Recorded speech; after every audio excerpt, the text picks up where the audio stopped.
อด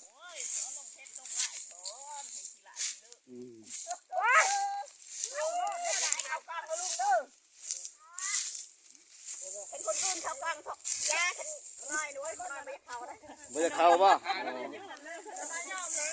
ถูกลายพักแล้วก็เอาอันนี้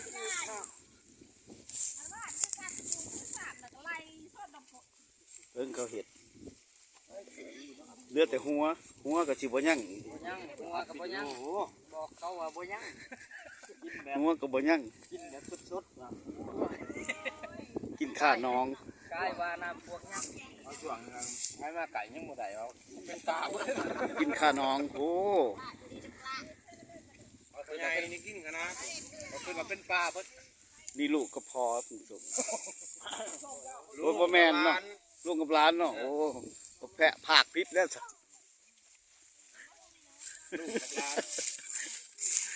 ตรงนี้เอาใช้ช่องที่ช่องไหวก็กินน้ำมาคำปอมกินกระหน่ำมาข้าวปอมบ่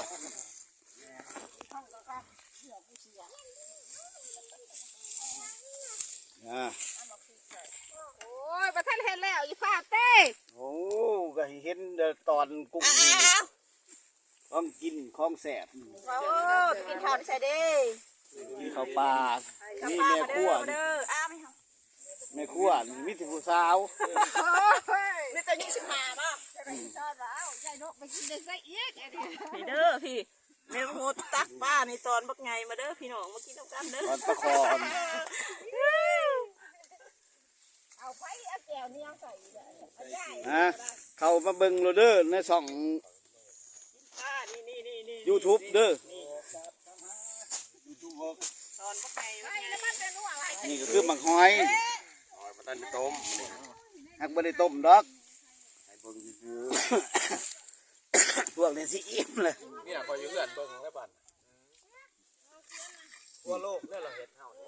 เสือนี่นั่งกินอย่างเดียวนี่คนละบ้านเด้อนี่3คนบ่แม่นว่าพี่น้องก็ได้นี่คนละบ้านมาพอกันหมดหน้ามาพอกันอันนี้บ้านดงน้อยอันนี้บ้านนุ่นสว่างอันนี้แก้ไข่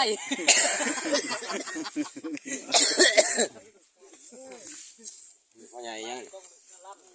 ใหญ่บ้านนั่งพ่อใหญ่นี่บ่บ้านนั่งหางโอ้เราก็ได้ลงคลิปไปเลยได้คลิปนี้เด้อบ้านนั่งน้องอันนั้นน้องไอ้เชี่ยเผือกนี่เจ้าที่เจ้าท่านโอ้เจ้าที่พวก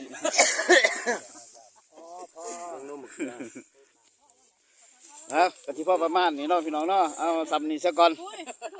คลิปนี้ก็ได้